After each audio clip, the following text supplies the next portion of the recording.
Hello, everybody. How are you doing on today, guys? And I know y'all always hear me say that I'm super duper excited.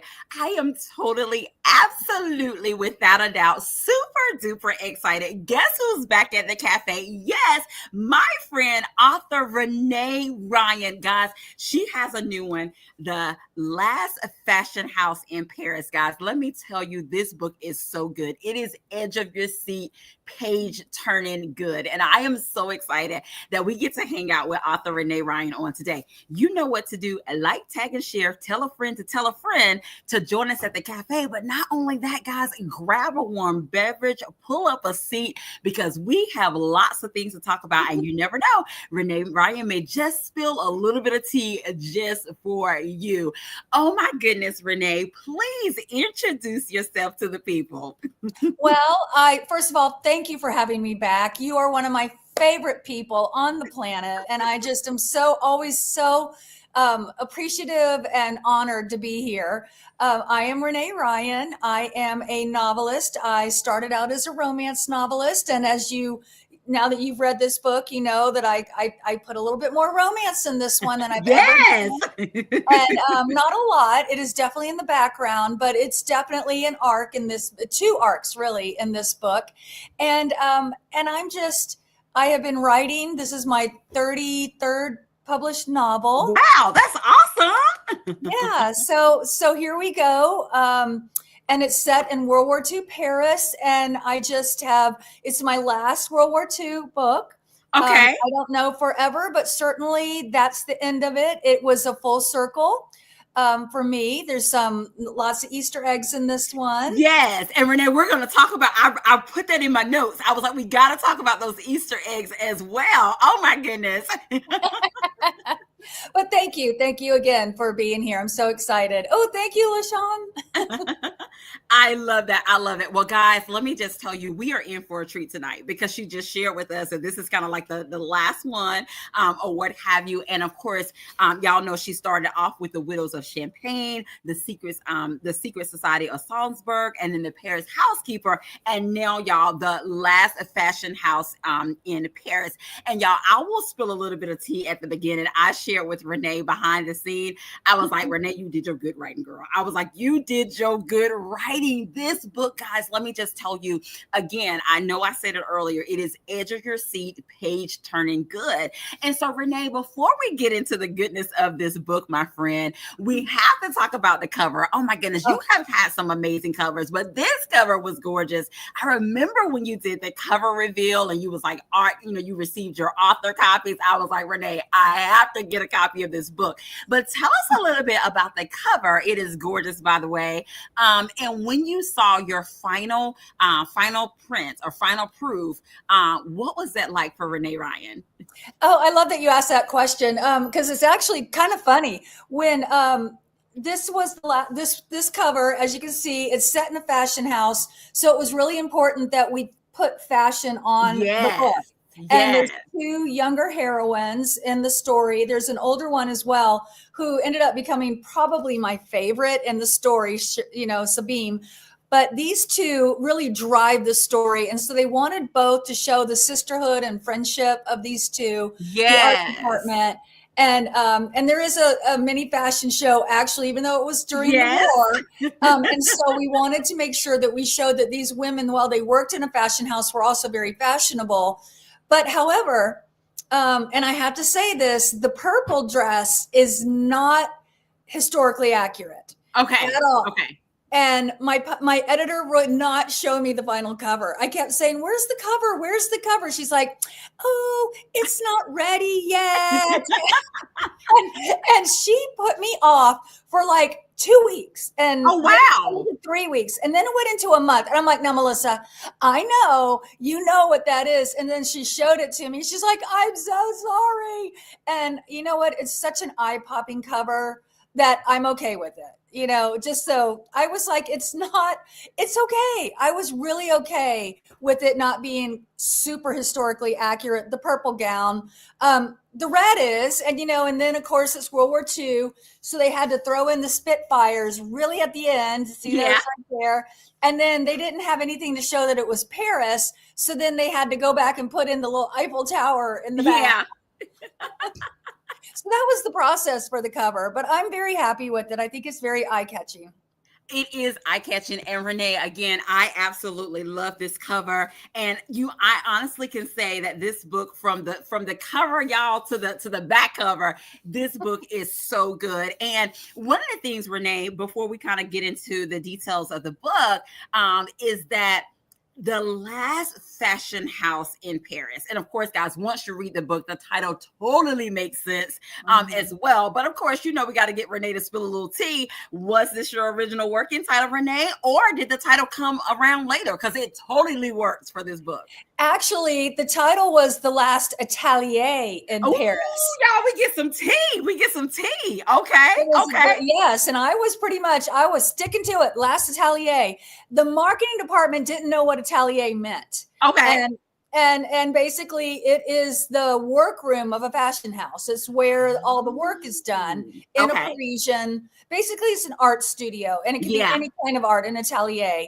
It's not where they sell the clothes; it's where they make the clothes. And so this was the compromise: was fashion house, because we knew everyone would know what a fashion house was. Yeah. And Renee, I'm glad that you said that, because even if they would have went with that title, guys, once you read it, you will learn that the atelier is where it all happens. Okay. Yeah. And there's so much. The atelier is actually almost like a backdrop and like a character in this particular story, because there are some things that go down in this atelier as well. So wow, that's interesting to know that, Renee, about the title. Thanks for spilling a little tea for us. You got it. Renee, let's get into this book. My friend, oh my goodness. And so you'll know, I still have a book hangover. It is totally book hangover worthy for you as well. And guys, let me I'm kind of paint the picture. Okay, it's like 1942 Paris, and of course, the war is going on, and pretty much, the Nazis and Hitler, they have taken over Paris basically. And if you guys read the Paris Housekeeper, oh my goodness, you are in for a treat. Even if you go back and if you read the first book, which was The Widows of Champagne, basically Renee has all these Easter eggs, and it is amazing to see like some of these things come to light or what have you. And so where I want to go with that, Renee, is let's talk about these Easter eggs for a little bit. Okay. First of all, what was that like for you to kind of, again, bring some of these characters into this story so they made an appearance? And one of the things I definitely want you to talk about is Vivian. Renee. Oh my goodness. I absolutely loved being able to see, because if you guys read the previous book, The Paris Housekeeper, y'all remember Vivian was one of the main characters or what have you. And to see it from her point of view in the last fashion house in Paris, remember in the other book, she was, what she was doing, but to see it from like her point of view, oh my goodness, I was like overjoyed. But tell us a little bit like what was that like for you as the author? Because I know what it was like for me as a reader. Well, everything you're saying is like so validating to me, because as I was writing this story and I was giving Paulette, who had been in, she's probably the main character of this book, she'd been given she was a bad person, and she made really bad choices. And so this was sort of her redemption. This was her chance to prove. And in the Widows of Champagne, her sister banishes her and she disappears. And then she shows up at the end after the war. And I always wanted to know, well, I knew she went to the fashion house, but what happened? What happened? And so this is the story of those 2 years. And Vivian was sort of the same way in The Paris Housekeeper. She was not a good character. She made a really a true betrayal of people. As Paulette was a betrayal as well, but hers was more youthful, romantic, being fooled by a snaky kind of person. Yeah. Vivian was a 50-year-old woman who knew exactly what she was doing. Yeah. But did she get a raw deal? Right. And I Right. wanted to show that she got a little raw deal there in The Yeah. Paris Housekeeper. And she was really working hard. And one of the people would say that, oh my gosh, the thing about Vivian was I never really saw her do anything in the background. Well, there was no time and it wasn't her Right. story. And I got to give her clandestine work. I got to Yes. shine on that and what she did. And because she provided passports and she helped two people get out of the country. And I was like, well, how did that happen? And Paulette showed up in that book. I don't know if you remembered that. She Yeah. was an Easter Yes. egg. And so then I got to show it again from Paulette's Yes. standpoint of how she rescued the other people. So it was really a full circle for me. And knowing that I was not going to write any more World War II books, I felt like this was a great opportunity for me to give those characters that got kind of those raw deals. Yeah. You didn't understand them. They were very gray. They made morally gray decisions. And I wanted to give them their voice. Yes. Yes. Thank you so much for joining us. I am with you. Yes, I love this book. Gotta love an amazing redemption arc. Yes, you totally do as well. Guys, if you're just joining us, we are hanging out with author Renee Ryan on today. Guys, let me just tell you, her newest release, The Last Fashion House in Paris, it is a good one. And of course, we will definitely be sharing with you how you can get your hands on a copy, guys. It's available in print, it's available in ebook. But oh my goodness, and I'm going to give you the titles of the other book, just in case if you hadn't read the books in this series. I mean, no, let me just tell you, if you pick up with The Last Fashion House in Paris, you will not be lost. The way that Renee writes it, it could be read as a standalone. But if you just want to have all the feels and understanding, the first book was The Widows of Champagne, and then it was The Secret Society of Salzburg, and then The Paris Housekeeper. And of course, you have The Last Fashion House in Paris. Now, we got to talk a little bit more. We're going to dig a little bit deeper. And Renee, thank you again for spilling tea and giving us nuggets and sharing a little bit about the little Easter eggs that's in the book. Because I know for me, when I spotted the little Easter eggs, I just got excited. I was like, oh, I remember that from, so that was just really exciting for me. But I want for you to share with us, because this book, Renee, which in The Paris Housekeeper, you gave us a little suspense, but Renee, oh my goodness, The Last Fashion House in Paris, y'all. Okay, you do get some romance in the backdrop, but she gives you mystery, she gives you suspense, she gives you your side eye because you don't know who's friend or foe. Renee, was that intentional, or tell us a little bit about that? Because I loved it. I loved it for this. Oh, I'm so glad. Yes, it was intentional. My hope was, as an author, is to give the reader the full understanding of how scary it was to live in occupied Paris, never knowing who to trust. And I think I even showed that people just disappeared. They didn't know where they went. There was a character that actually ended up disappearing for a while. Yeah. And actually disappeared. And that happened all the time.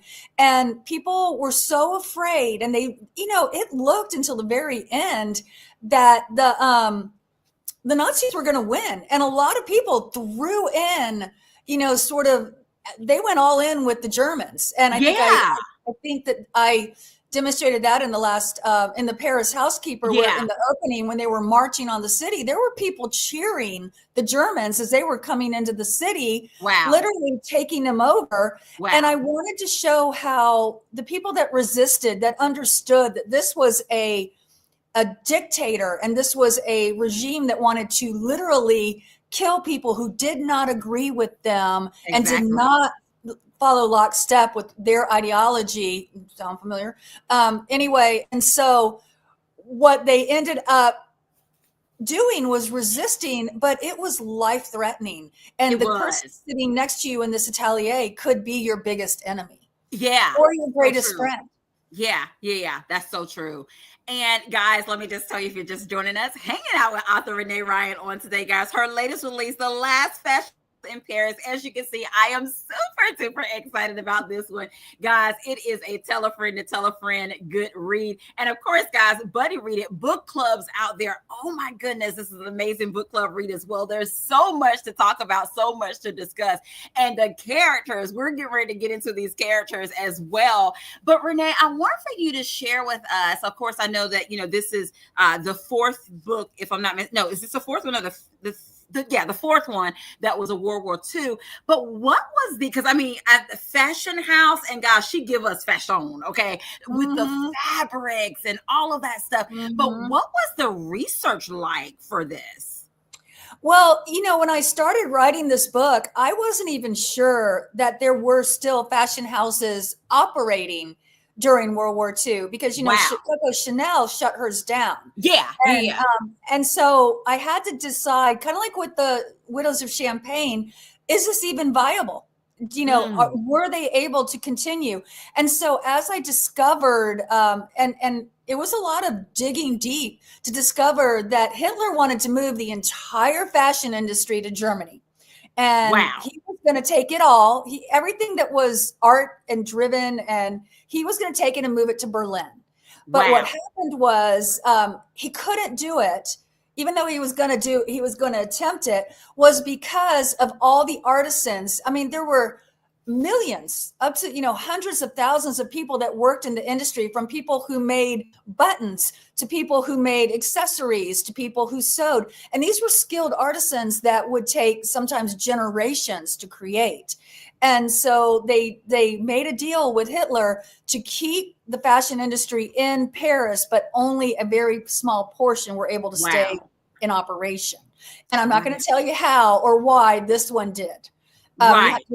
You have to find. Yes, guys. Let me tell you, that's some tea that you got to read the book to find out, because it's a key moment in the book as well. Thank you for sharing that with us too. Now, Renee, you shared a little bit about having to dig deep in your research or what have you, and I'm sure in digging and finding your research that may go into a little bit of my next question. What inspired the last fashion house in Paris? Well, so this is going to be a backdoor way that I got inspired to write this book. All the villains in my book are German Nazis, and they're such an easy villain. It's such an easy villain because they clearly were villains, and they were just evil at heart and opportunistic, and so they're easy villains. I wanted a hard villain. I wanted somebody that was not quite so easy. And I had done a lot of, like collaborators, but I made them understandable, or gave them reasons to be collaborators. Yeah. And then I did this research and discovered about that. There were these two men. They were gangsters. They were French gangsters. Oh yeah, she give us gangsters, guys. You get some gangsters. You get a little bit of everything. I gave you 1930s gangsters. She did. Yes. And they owned the underworld, and they basically played all sides, and they worked with the intelligence community, the German intelligence. They pitted German intelligence, the Abwehr, against the German military. I mean, these guys were bad. Yes. And I thought that was how this started. And I thought, well, of course I had to, and they would have been, they went to the nightclubs. They owned the night. They owned the fashion, and all these Germans and their wives went to their parties. Well, someone had to dress them. And that is where that was where the inspiration came from. Wow. Oh my goodness. Guys, let me just tell you, the last fashion house in Paris, it is definitely a story of all the feels, because guys, there are moments that pull at your heartstring. There are moments where you will have like wow moments, like, oh my goodness, did this just happen? Did I just read this? And again, like I said, it, especially the part about the book of like who's friend or foe, because literally, guys, who's friend or foe was a matter of life and death, like whether, so knowing who to trust and all of that good stuff, like who you could talk to and who you couldn't talk to, and all of these things, all these codes. But one of the things that, Renee, I want to ask you about, and of course this happened in all 4 of the books, During this time, Mhm. these women, oh my goodness, the things that these women did, guys, to be a part of the resistance and to be a part of this work to help people escape, to help people to kind of survive during this time is just amazing. What was that like for you as an author to be able to shed light on these women that did some remarkable, amazing things to make things happen during this time? I love that question, because I think it's why I write World War II stories. Mm. Is I think it's the whole Donna Jones Allward and I talk about this all the time. Is it's that you find those everyday heroes, the people who they aren't military people, they aren't trained, they aren't necessarily courageous even in their own life, but when circumstances happen where it is gross injustices occurring, Mm. and there are people that you don't even necessarily know that are being systematically attacked or systematically wiped out, or beyond just marginalized, just completely, and beyond shut silence. They were literally exterminated, and that was Yeah. the word that they used. And to find out, I just wanted to write characters that, how far are you going to just, how long will you look the other way? Yeah. When is it important that you don't? And for some of them, it's personal, and others, it's more just the right thing to do. Yeah. But I Yeah. think, but it's always personal, isn't it? Even if it's not Mm. someone you know, isn't it always personal because it's humanity? Wow. And Mhm. so that is why I've always wanted to dig in. I wanted to give all of my main characters, they had to sacrifice their comfort and who Oh, they are, yeah. and the world, including possibly their lives, in order to do the right thing.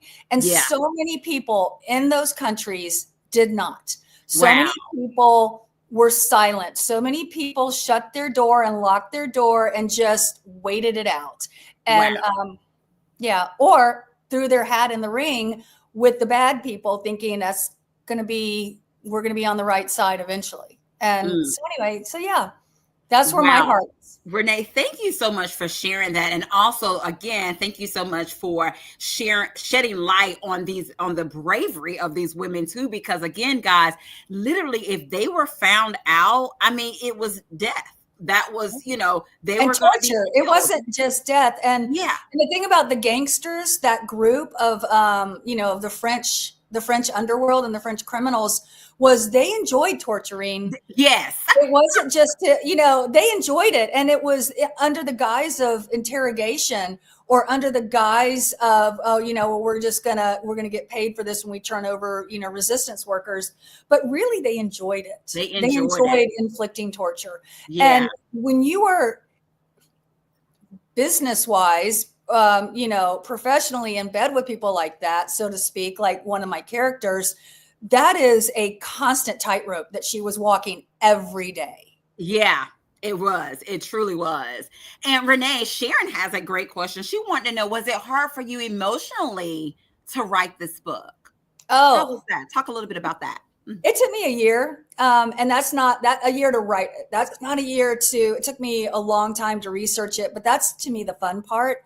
Mhm. Um, I think it took a lot out of me. And as a matter of fact, after I turned it in, I think when we're authors, I think Sharon, I see you're an author, so you probably know this.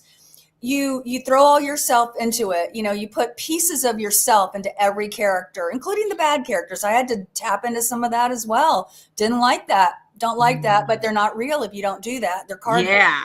And, so I had to pull all that out. And I actually, about 2 months after I turned the book in, I actually had really bad heart issues. I ended up with AFib, had to go to the hospital. Oh, And, wow. and I do think that, I don't know if that was a lot of other stress, but I do think that writing that in depth could have possibly, it certainly played a role. Wow. Oh my goodness, Renee. Well, and yeah, and I can't believe I just shared that, because I thought, okay, I'm not going to share that. I'm going to be that perfect, social Mhm. media person. But I just wanted to, share that, how much it takes out sometimes of an author, if you're going to try and really dig deep and really put those emotions in, that Wow. there is a cost. Wow. And Renee, there are some, guys, as I shared with you that this book is a book of all the feels. There is, I mean, there are some like dark moments. There are some like rooted deep painful moments in this book. There is those moments from the individuals, from several of the individuals, where they're battling self. They're battling like forgiveness of self. They're battling like, the pressure of what they are doing as being a part of the network and a part of the resistance, having all of that on their shoulders. It's almost like they had dual lifestyles or dual lives, if that makes sense. So Renee, wow, thank you so much for sharing that with us. Guys, if you're just joining us, as you can see, we're having an amazing time hanging out with author Renee Ryan. Guys, let me just tell you, The Last Fashion House in Paris, it is so good. And Renee, we got to talk about a couple of these characters real quick. And then, of course, guys, Renee is going to share just a little snippet with us. But Renee, let's talk a little bit about Paulette LeBlanc. We have to talk about her. Share with us what comes to mind when you think of her character. I think gullible, naive, spoiled, huge wake-up call, and ultimate redemption. I think she, she was probably, she was my hardest character to write in the first book, as well as this one, because, we as a culture, we as people, we just don't like people to make mistakes. And we don't like to forgive them for making mistakes. And she was young and foolish, but she also made her decisions, and she lied, cheated, and snuck around. And so writing that character and making her likable, and I would like to think I did make her likable and make you invested. Yes. Yeah. Now you're going to tell me, no, didn't like her at all. But to make her, and so that I wanted to show without making her whiny. I wanted her, so I had to open the book at a specific time where the reader goes, oh, wow, that poor thing. She's trying to do the right thing.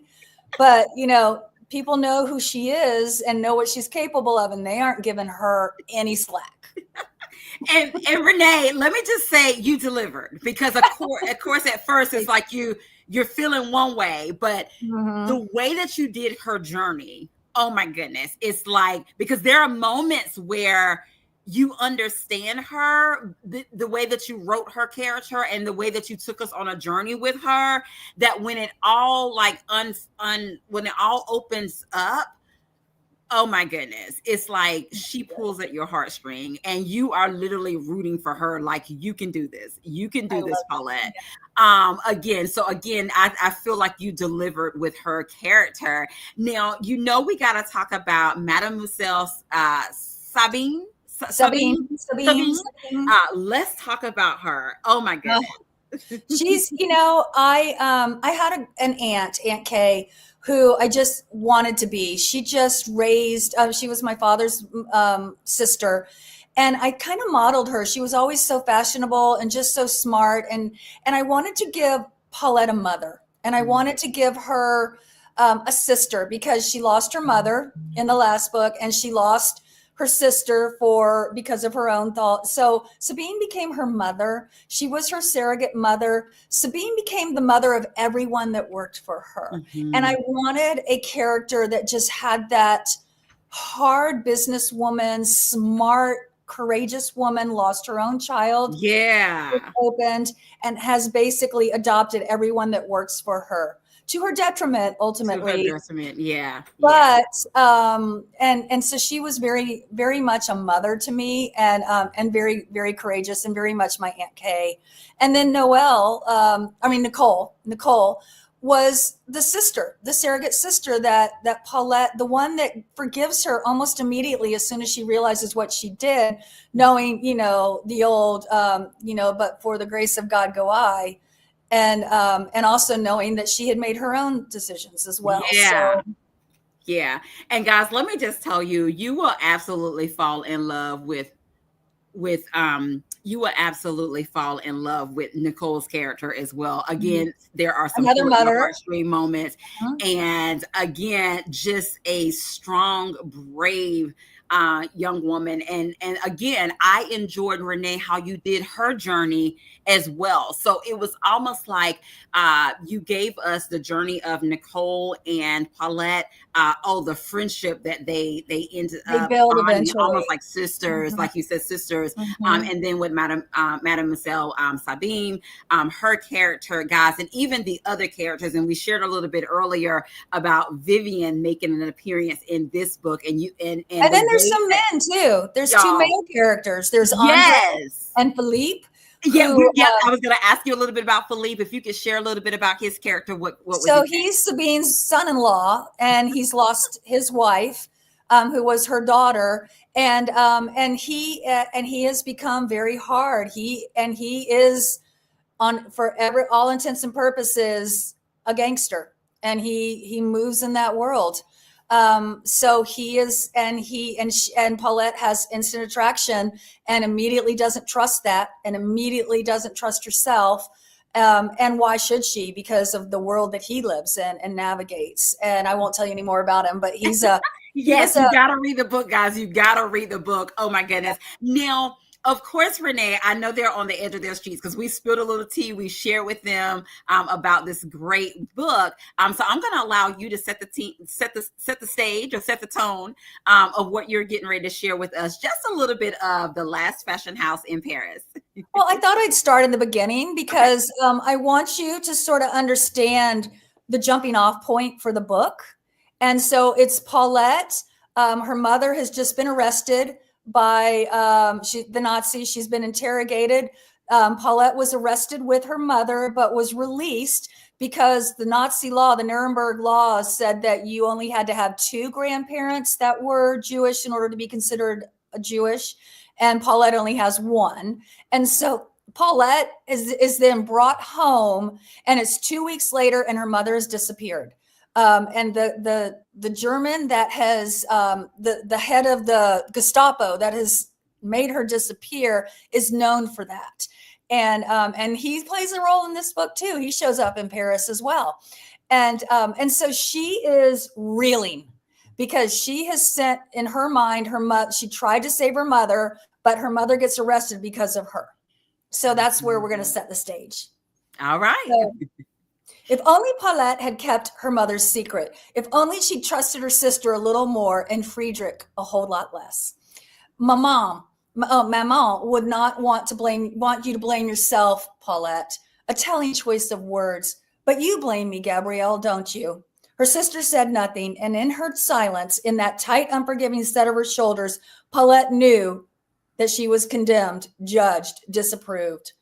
It's not a matter of blame, Gabrielle said, frowning a little too hard. It's what you do next that will prove whether you've learned your lesson and changed your ways. Familiar resentment clawed up her throat. Gabrielle didn't believe in her still. She certainly didn't trust her. Their grandmother was no different. Did you hear me, Paulette? She hadn't, no.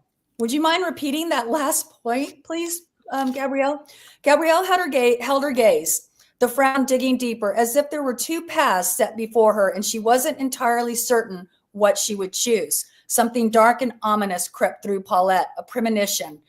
Thunder rolled in the distance. Shadows flickered in long strips across the worn floorboards at her feet. Finally, her sister nodded, more to herself than Paulette, having apparently made her decision. I wasn't sure this was the right course of action, but now I am. You must go away. You must leave this house, this city, and not come back until... What? Paulette's heart stopped beating in her chest. It actually skipped beats. Her vision misted over. You are banishing me? Her voice was low, barely a whisper. Do not think of this as a banishment. Think of it as a new beginning. Oh my goodness, guys. Let me just tell you, that was just a little snippet of the last fashion house in Paris. Oh my goodness. Thank you so much, Renee, for sharing that snippet with us. Guys, I hope it's enough to leave you on the edge of your seat, that you are ready to read this book. It's available in ebook. It's available in print. We will be sharing with you in just a moment how you can get your hands. And audio. In audio. Oh my goodness, guys. all three formats, whatever suits your fancy, audio, ebook, and print. And we'll be sharing with you in just a bit how you can get your hands on a copy. And of course, Renee, you know we have to play a quick round of this or that, my friend. No right or wrong answer. It is all things according to Renee Ryan. And Renee, this is kind of like a wintry New Year's edition of this or that. Are you ready, my friend? I am ready. Okay, Renee Ryan, is it glass half empty or glass half full, my friend? Oh, always half full. Okay. Is it day one or one day? Ooh, day one. Okay. And Renee, not sure if you got any snow, but do you prefer ice skating or snowboarding? Ice skating or snowboarding? Can I say neither? Yeah, you can say neither. You can say neither, my friend. I like sitting inside watching the snow fall with a book in my lap. I love that. I love that. And a warm beverage, right? And speaking of warm beverage, is it hot cocoa or hot tea? Hot cocoa or hot tea? I love it. I love it. Thank you so much, Renee, for playing a round of this or that with us on today. And of course, guys, there is a giveaway. I'm going to allow Renee Ryan to share with us what the giveaway is going to be on today. Well, obviously, a copy of the book, a hard copy, and then because there's a diary in one of the scenes, so I have this little diary that is got Paris on the outside. I love that, Renee. The French map. So this is going to go with it as well. I love it, guys. Did you hear their giveaway? Of course, it is a copy of The Last Fashion House in Paris. And then there is like a little diary or journal with the Paris backdrop on there as well. I love that. Renee, I'm going to get you to help me. Of course, guys, if you have participated and made any comment throughout our conversation on today, you are in the running to be one of the winners of tonight's giveaway. Okay, let's see, Renee. I am ready when you are. Okay. Stop. Okay. Myra Cook, my friend, you are the winner of tonight's giveaway. If you will inbox me your information, I will make sure I get that over to Renee and she will get that out to you on today. Thank you so much for joining us and participating on tonight. And of course, Renee, we have to ask you this last question, my friend. What do you want readers to take away from The Last Fashion House in Paris? That nobody is... I guess nobody should be judged by their worst possible act. That that we should always allow people to redeem themselves. I love that. I love that. And I know I said that was the last question, but I do want to find out and get a little bit of tea from you. What did you enjoy about bringing The Last Fashion House to the people? I love the history that came into it. I love that everything that's in there, that's the backdrop of this book, the fashion house, that they were allowed to continue. I love that they still had fashion shows, but they were actually in the salons and the ateliers. And I loved learning about that group of criminals, the underground criminals. And I just hope that the readers take away that despite all the odds and the horrible things that were happening in Paris and in France, that it wasn't just a whole country laying down and letting the Americans come in and save them. They saved themselves. They worked hard to save so many people. And I think our history has forgotten that. So I would like that we go back and understand that there were many Paulettes, many Nicoles, many Sabines out there, operating in Paris at the time of the Nazis. Wow. Thank you so much for sharing that. Guys, let me just tell you, the time goes by so fast. It has been amazing hanging out with author Renee Ryan on today. Thank all of you for joining us on today as well. So, of course, I know you guys are ready to hear how can you get your hands on a copy of The Last Fashion House in Paris. And as Renee shared with us, it's available in audiobook, ebook, and print. Renee, how can they get their hands on a copy of this amazing story? Well, you can go on any of your online retailers. You can go to HarperCollins. You can go to Harlequin, because Harlequin is the parent company or HarperCollins. You can also go to your Barnes and Noble. You can go to any of your independent bookstores and just ask them to get the copy. And Audible, you can get it on Audible. You can just go over to audible.com and get it there. And there's 3 narrators, and each heroine has a different voice. So Talk that's about really spilling nice. the tea. I love that. Yes. I know it. I love it. Yeah. And then Yes. also, Oh my goodness. somebody had asked one more time. It's The Widows of Champagne was the first book. If you go to my website, reneeryan.com, you'll see it. Widows of Champagne, Secret Society of Salzburg, The Paris Housekeeper, and then The Last Fashion House in Paris. There you have it, guys. She has given you all 4 books in this particular series. Thank you so much, Renee. We'll definitely put links in the comment section of how you can get your hands on a copy of this. And Renee, please share with us, my friend, how can we stay connected with you? Facebook. I'm on Facebook. I'm also on Instagram, Renee Ryan Books, or just Renee Ryan. I have 2 at Facebook. I try to post on both, but my personal page is the better one to go to. Instagram is just Renee Ryan. I am on Threads rarely. So I would just say really Instagram is going to be where you're going to find me the most. I love that. Thank you so much. And Renee, definitely give us your website, and also let us know if there is a newsletter that we can sign up for as well. Yes, it's reneeryan.com. And if you go to reneeryan.com, there is on the top level, there's a button to take you to the newsletter, and then it will take you to sign up for the newsletter that way.